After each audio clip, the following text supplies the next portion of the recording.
तो hello hi दोस्तों, study with अभिषेक 01 में आपका स्वागत है। तो दोस्तों, हमारा रीट लेवल 1 और लेवल 2 के लिए दोस्तों हिंदी शिक्षण विधि है, ठीक है ना। होने वाला आज का टॉपिक हिंदी शिक्षण विधि, ठीक है। तो चलिए दोस्तों, हम अपना वीडियो क्या करते हैं, स्टार्ट करते हैं। अगर ये वीडियो आपको पसंद आएगा तो वीडियो को दोस्तों लाइक करिएगा और चैनल को सब्सक्राइब कर दीजिएगा, ठीक। और इसमें दोस्तों आपका 25 क्वेश्चन है, ठीक है ना। तो आप अपना लास्ट में बताइएगा कि आपका 25 में से कितना आंसर सही होता है। तो दोस्तों चलिए हम स्टार्ट करते हैं। तो हमारा पहला क्वेश्चन है दोस्तों कि बुनियादी जो है साक्षरता एवं गणित जो है FLN जो है मिशन जो है सफलतापूर्वक जो है क्रियान्वित करने के लिए क्या जो है महत्वपूर्ण है। पहला ऑप्शन है कि पूर्व विद्यालय से ही अंग्रेजी भाषा लागू करना। दूसरा कहता है कि नियमित रूप से कक्षा परीक्षण जो है आयोजित कर आकलन को क्या करना, बाल जो है मित्रवत बनाना। तीसरा ऑप्शन है कि उन भाषाओं का प्रयोग करना जिनसे विद्यार्थी परिचित हैं। चौथा है कि निर्देश का जो है माध्यम जो है बदलकर अंग्रेजी माध्यम कर देना चाहिए। तो बुनियादी साक्षरता एवं गणित का दोस्तों वह मिशन है, यह ऑप्शन हो जाएगा दोस्तों तीसरा कि उन भाषाओं का प्रयोग करना जिसमें क्या है विद्यार्थी परिचित हो, ठीक है। तो इसका तीसरा आंसर दोस्तों क्या हो जाएगा, यह आपका सही हो जाएगा। अब है दोस्तों क्वेश्चन नंबर दूसरा है दोस्तों कि गीतिका जो है बिहार में रहती है, वह अपने पिता के साथ दिल्ली आई और जो है अपनी कक्षा में पढ़ने लगी। वह मैथिली भाषा बोलती है। तो दोस्तों आप अब क्या करती है, उससे सहपाठी के साथ घुलने मिलने के लिए कहेंगे और अब तक जो काम कक्षा में हुए हैं उन्हें जानने के लिए कहेंगे। दूसरा ऑप्शन कहता है कि आप उससे अनौपचारिक रूप से बातचीत करेंगे, उसकी मैथिली भाषा को क्या करेंगे, स्वीकृत करेंगे, जिससे वह नई स्थिति में सहज महसूस कर सके। तीसरा ऑप्शन कहता है दोस्तों कि आप उससे विद्यालय की माध्यम की भाषा जो है हिंदी में बात करेंगे, जिससे कि वह जल्दी से जल्दी हिंदी सीख ले। चौथा ऑप्शन कहता है कि आप जो है उसे हिंदी लेखन के बहुत से अभ्यास कार्य देंगे, क्योंकि उसे हिंदी जो है सीखनी चाहिए। तो उसको दोस्तों जो है कि क्या करना चाहिए, इसका आंसर हो जाएगा दोस्तों आपका दूसरा सही कि आप उसे क्या करेंगे, अनौपचारिक रूप से बातचीत करेंगे, उसकी मैथिली भाषा को क्या करेंगे, स्वीकृत करेंगे, जिससे कि वह नई स्थिति में क्या करे, सहज महसूस कर पाए, ठीक है। तो इसका दूसरा ऑप्शन दोस्तों क्या हो जाता है, यह आपका सही हो जाएगा। अब दोस्तों क्वेश्चन नंबर आपका तीसरा है कि दोस्तों कि द्वितीय भाषा के अधिगम में क्या शामिल है। पहला कहता है कि लक्ष्य भाषा में विभिन्न स्थितियों के प्रति प्रतिक्रिया देना। दूसरा कहता है कि विभिन्न प्रकार की शब्द एवं लिखित सामग्री का उपयोग करना। तीसरा ऑप्शन कहता है कि अकादमिक रूप से लक्ष्य भाषा में प्रतिक्रिया देना। चौथा है कि विशिष्ट स्थितियों में कुछ वाक्यांशों का प्रयोग करना। तो दोस्तों जो द्वितीय भाषा के अधिगम में शामिल है वह आपका दोस्तों हो जाएगा क्या, वह हो जाएगा कि विभिन्न प्रकार के श्रव्य एवं लिखित सामग्री का क्या करना, उपयोग करना, ठीक है। तो इसका दोस्तों क्या हो जाएगा, दूसरा आपका ऑप्शन दोस्तों क्या हो जाएगा, आपका सही हो जाएगा। अब है दोस्तों क्वेश्चन नंबर आपका 4 है दोस्तों कि हमारे देश की डैश डैश फिर विविधता हमारा क्या है, एक भाषाई डैश डैश है। पहला साहित्यिक चुनौती, दूसरा कि भाषिक संबल, तीसरा ऑप्शन कहता है कि भौगोलिक विस्तार, चौथा है कि भाषिक औद्योगिकी हथियार। तो इसका ऑप्शन हो जाएगा दोस्तों दूसरा, भाषिक जो है संबल है, ठीक है। तो इसका दूसरा ऑप्शन दोस्तों क्या हो जाएगा, आपका जो है दूसरा ऑप्शन सही हो जाएगा। अब है दोस्तों क्वेश्चन नंबर आपका जो है कि 5। क्वेश्चन नंबर 5 है दोस्तों कि भारत में विद्यालयी शिक्षा के संदर्भ में बहुभाषावाद का कौन सा कथन सही है। तो इसका आंसर दोस्तों क्या हो जाएगा, इसका दोस्तों आंसर हो जाएगा पहला कि बहुभाषावाद का प्रयोग जो है भाषाओं और विषयों के शिक्षण अधिगम के लिए संसाधन के रूप में होना चाहिए, ठीक है। इसका आंसर पहला दोस्तों सही हो जाता है। अब है दोस्तों क्वेश्चन नंबर 6 है कि राष्ट्रीय शिक्षा नीति 2020 द्वारा किसकी अनुशंसा नहीं की गई है, अर्थात हमसे निगेटिव पूछा है। ऑप्शन ए कि विद्यालयी शिक्षा के आरंभिक वर्षों से ही शास्त्रीय भाषा का अध्ययन। दूसरा ऑप्शन कहता है कि माध्यमिक चरण के दौरान एक अतिरिक्त भाषा के रूप में शास्त्रीय भाषा का अध्ययन। तीसरा कहता है कक्षा 5 और संभवतः कक्षा 8 तक माध्यम के रूप में मातृभाषा घर की भाषा है। चौथा है कि त्रिभाषा सूत्र के अंतर्गत एक विकल्प के रूप में दूसरी भाषा जो है जो कि भारतीय भाषाओं का अध्ययन। तो हमसे पूछा है दोस्तों क्या नहीं है, तो इसका दोस्तों आंसर हो जाएगा पहला कि विद्यालय जो है कि शिक्षा के आरंभिक वर्षों से ही शास्त्रीय भाषा का अध्ययन जो है दोस्तों नहीं होना चाहिए। ठीक है, तो इसका दोस्तों पहला आंसर क्या हो जाएगा, सही हो जाएगा। अब है दोस्तों क्वेश्चन नंबर 7। क्वेश्चन नंबर 7 है दोस्तों कि भारतीय संविधान के अनुसार अंग्रेजी भाषा की क्या स्थिति है। पहला ऑप्शन कहता है संपर्क सूत्र भाषा है। दूसरा है कि प्रशासनिक भाषा है। तीसरा कहता है कि सहयोगी जो है कि प्रशासनिक भाषा है। चौथा है कि अकादमिक भाषा है। तो इसका आंसर दोस्तों क्या हो जाएगा, तीसरा। यह क्या है, सहयोगी जो है प्रशासनिक जो है भाषा है। कौन सी भाषा, अंग्रेजी भाषा। ठीक है, तो इसका तीसरा वाला आंसर दोस्तों सही हो जाएगा। Question number 8। क्वेश्चन नंबर 8 है कि निम्नलिखित में से कौन सी शास्त्रीय भाषा नहीं है। हमसे पूछा निगेटिव। पहला तमिल, दूसरा संस्कृत, तीसरा उड़िया, चौथा हिंदी। तो इसका आंसर हो जाएगा दोस्तों चौथा, हिंदी जो है वह शास्त्रीय भाषा नहीं है। ठीक है, तो इसका चौथा आंसर दोस्तों क्या हो जाएगा, जो है आपका सही हो जाएगा। Question number 9। क्वेश्चन नंबर 9 है दोस्तों कि सुधा जो है कक्षा 7 में पढ़ाती है।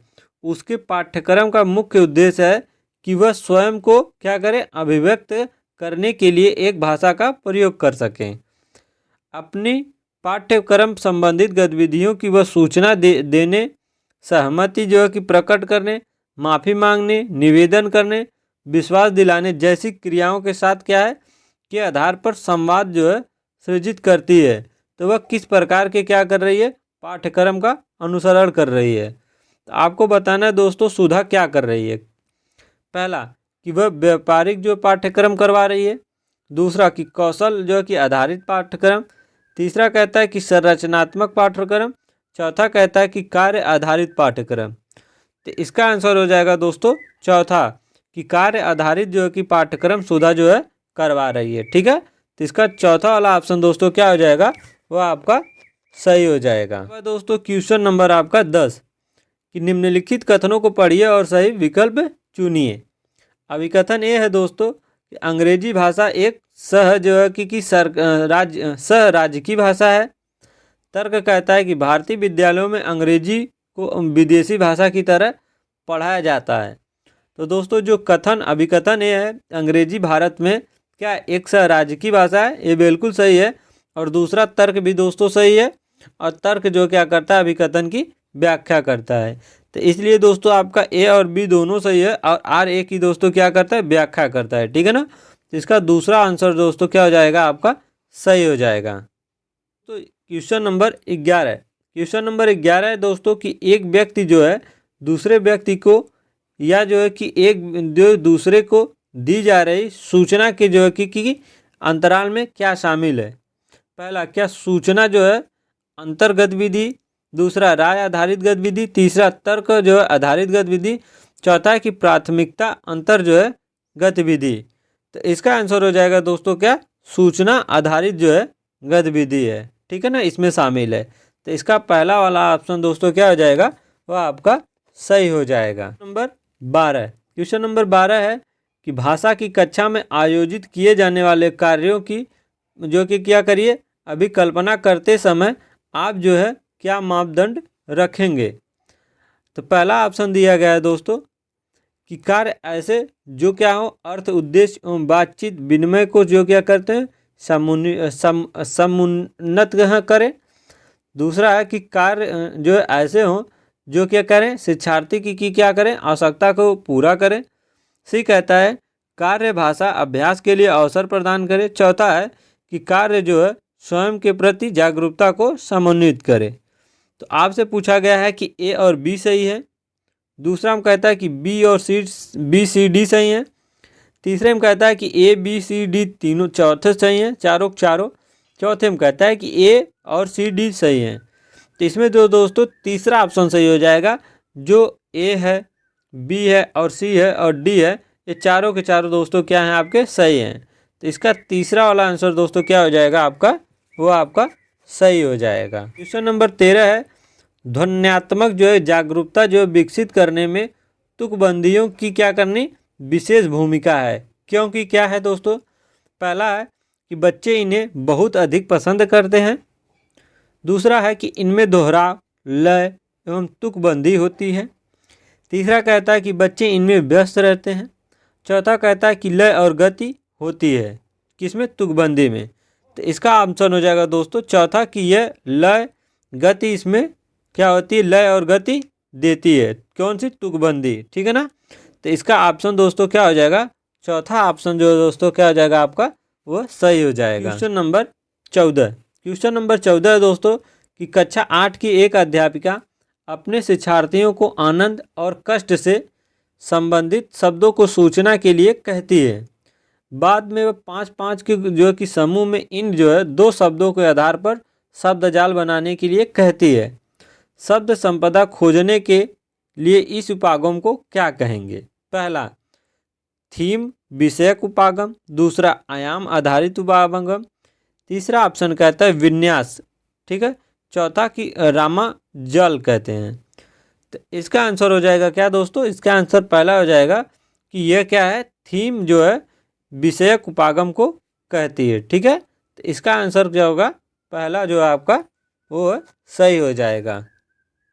अब दोस्तों क्वेश्चन नंबर 15, क्वेश्चन नंबर 15 है कि कक्षा 8 की अध्यापिका भाषा शिक्षण के दौरान शिक्षार्थी को व्याकरण एवं शब्द भंडार क्या करती है कि आपसी जो है संबंधता के बारे में बताती है।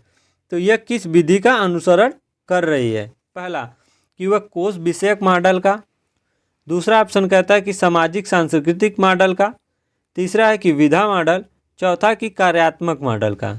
तो जो अध्यापिका है दोस्तों वह भाषा शिक्षण के साथ क्या कर रही है, विद्यार्थियों को व्याकरण और शब्द भंडार की आपसी क्या कर रही है, उसके बारे में संबंध बता रही है।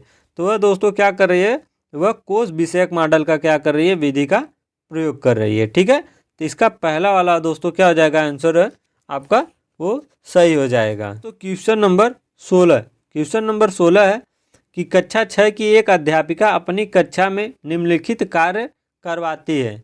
जैसे कहती 8 वाक्यों के एक छोटे जो से अनुच्छेद को 2 भागों में बांटा गया है और जोड़ों में बैठे प्रत्येक जो विद्यार्थी को हर दूसरा वाक्य दिया गया है। प्रत्येक शिक्षार्थी एक दूसरे के वाक्य को बताते हैं और उन्हें पूरा अनुच्छेद लिखना है। इस कार्य को क्या कहते हैं, ठीक है।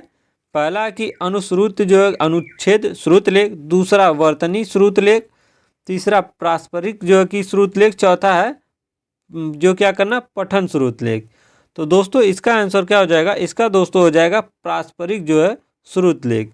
बच्चे क्या कर रहे हैं, एक दूसरे से क्या कर रहे हैं, वाक्य को बताकर उनको अनुच्छेद पूरा लिख रहे हैं, क्या है। तो इसका दोस्तों क्या हो जाएगा, तीसरा ऑप्शन दोस्तों आपका सही हो जाएगा। अब दोस्तों क्वेश्चन नंबर 17 कि कक्षा 7 की एक अध्यापिका अपने विद्यार्थियों को एक जो है कि क्या कहती है, अनुच्छेद के लिए कहती है। लेखन का पहला चरण कौन सा होना चाहिए। पहला प्रारूपण, दूसरा मानस चित्रण, तीसरा समीक्षा करना, चौथा है कि संपदा। तो इसका आंसर दोस्तों क्या हो जाएगा, इसका हो जाएगा मानस जो चित्रण जो है पहला चरण होना चाहिए, ठीक है। तो इसका दूसरा वाला ऑप्शन दोस्तों क्या हो जाएगा, वो आपका सही हो जाएगा। अब दोस्तों क्वेश्चन नंबर 18, क्वेश्चन नंबर 18 है कि तमिल जो है कि भाषी युवक को कनाडा में नौकरी मिलती है। वहाँ एक ऐसी स्थान में रहने लगता है जहाँ अधिकांश लोग क्या करते हैं, पंजाबी बोलते हैं। कुछ दिनों में वह युवक भी पंजाबी में बातचीत करने लगता है, जबकि यह भाषा उसके लिए बिल्कुल क्या है, नई थी। तो पंजाबी भाषा में बातचीत करने की भाषा क्या कहलाती है। ऑप्शन ए कि भाषा अधिगम कहलाती है, दूसरा भाषा जो अर्जन, तीसरा है भाषा निमज्जन, चौथा है कि भाषा प्रशिक्षण। तो वह क्या है दोस्तों, वह ऑप्शन 2 हो जाएगा दूसरा दोस्तों कि वह क्या है, भाषा अर्जन कहलाती है, ठीक है। तो इसका दूसरा वाला दोस्तों क्या हो जाएगा, ऑप्शन जो है आपका सही हो जाएगा। क्वेश्चन नंबर आपका 19, क्वेश्चन नंबर 19 है कि एक पाठक अपने पूर्व विज्ञान का प्रयोग करके अर्थगत व वाक्यात्मक जो है संकेत बनाती है और फिर जो है अन्य विशिष्ट जानकारी जो क्या करती है पर जाती है। यह जो है कि यहाँ पाठक पढ़ने का कौन सा मॉडल अपनाती है? पहला बॉटम अप मॉडल, दूसरा टॉप डाउन मॉडल, तीसरा है अंतःक्रियात्मक मॉडल, चौथा है समग्र भाषा मॉडल। तो इसका आंसर दोस्तों हो जाएगा टॉप डाउन जो है मॉडल। ठीक है, कौन सा? Top down model. तो इसका दोस्तों क्या है? दूसरा वाला आंसर दोस्तों क्या है? सही हो जाएगा। अब है दोस्तों क्वेश्चन नंबर 20। क्वेश्चन नंबर 20 है कि एक भाषा अध्यापक होने के नाते निम्नलिखित में से कौन सा द्वितीय भाषा अर्जन के लिए सही जो है रूप लागू होगा? ऑप्शन ए सरल निवेश का प्रावधान, ऑप्शन 2 वाक्य संगत संरचनाओं के अनुभव देना, तीसरा मानक शब्द भंडार में परिचित कराना, चौथा कि क्या तनाव मुक्त प्रवेश का सृजन। तो इसका दोस्तों क्या हो जाएगा? इसका आंसर हो जाएगा दोस्तों तनाव मुक्त क्या करना? प्रवेश का सृजन करना। ठीक है, तो इसका चौथा वाला ऑप्शन दोस्तों क्या हो जाता है आपका? वो आपका सही हो जाता है। दोस्तों क्वेश्चन नंबर 21 है दोस्तों कि जब एकल जो है भाषा वक्ता एक समान बोले जाएं या हाव भाव जो है वाले विचार के भीतर वाक्य जो है कि क्या करें औपचारिक से अनौपचारिक स्थिति में जाते हैं, तो वे दोस्तों किसमें जो है संलग्न हैं? पहला कोट परिवर्तन में, दूसरा कोट मिश्रण, तीसरा कहता है कि बोली में, चौथा कहता है कि सामाजिक भाषा विज्ञान में। तो इसका आंसर हो जाएगा दोस्तों कोड परिवर्तन में। ठीक है, तो पहला ऑप्शन दोस्तों क्या आ जाएगा? इसका सही हो जाएगा। क्वेश्चन नंबर 22 है कि चेतन की प्रथम भाषा क्या है? भोजपुरी है। वह तमिलनाडु गया और वह क्या किया? भोजपुरी नहीं बोलता है, वह अपने साथियों से केवल अंग्रेजी में बोलता है। जब नई द्वितीय भाषा का प्रथम भाषा का स्थान ले लेती है तो वह क्या है? वह यह स्थिति किस बात की क्या है? द्योतक का तर्क सही है। पहला क्या ऋणात्मक द्विभाषावाद का, दूसरा कोड मिक्सिंग, तीसरा ऑप्शन कहता है कोड स्विचिंग, चौथा कहता है द्विभाषावाद का। तो इसका आंसर हो जाएगा दोस्तों क्या? ऋणात्मक द्विभाषावाद का ये बात है। ठीक है, तो ये ऑप्शन आपका पहला दोस्तों क्या हो जाएगा? इसका यह आपका सही हो जाएगा। क्वेश्चन नंबर 23 है दोस्तों कि 2.5 वर्ष का एक बालक अपनी माता को एक पुस्तक पढ़ते हुए देखता है। वह पुस्तक के पृष्ठ पलटता है और पुस्तक को उलटता पुलटता है और मुद्रित जो है भाषा को पढ़ने का प्रयत्न करता है। तो इस बच्चे को किस श्रेणी में रखेंगे? प्रारंभिक प्राउन, पहला है कि पाठक के रूप में, दूसरा लेखक, तीसरा वक्ता, चौथा कि अवलोकनकर्ता के रूप में। तो इसको दोस्तों किसके रूप में? इसका आंसर हो जाएगा दोस्तों उसको क्या करेंगे? पाठक के रूप में। ठीक है, तो इसका आंसर दोस्तों क्या करेंगे? पाठक के रूप में रखेंगे। तो पहला आंसर दोस्तों क्या है आपका? सही हो जाएगा।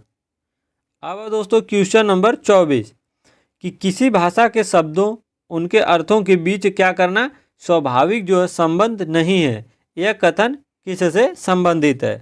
पहला भाषा अद्वितीय है, दूसरा भाषावाचिक है, तीसरा है कि भाषा जो क्या है यहाँ दोस्तों यादृच्छिक है। ठीक है, चौथा है कि भाषा गतिशील है। तो इसका आंसर हो जाएगा दोस्तों तीसरा कि क्या है? भाषा जो है यादृच्छिक है। ठीक है, तो इसका तीसरा ऑप्शन दोस्तों क्या हो जाएगा? सही हो दोस्तों। क्वेश्चन नंबर 25 है कि निम्नलिखित में से कौन सा भाषा शिक्षा की अवधारणा नहीं है? आपसे पूछा नहीं। तो पहला है दोस्तों कि ट्रांस जो है लैंग्वेजिंग, दूसरा है दोस्तों की बुद्धि, तीसरा है पठन वैकल्प, चौथा है कि भाषा संबंधित विशिष्ट विकार।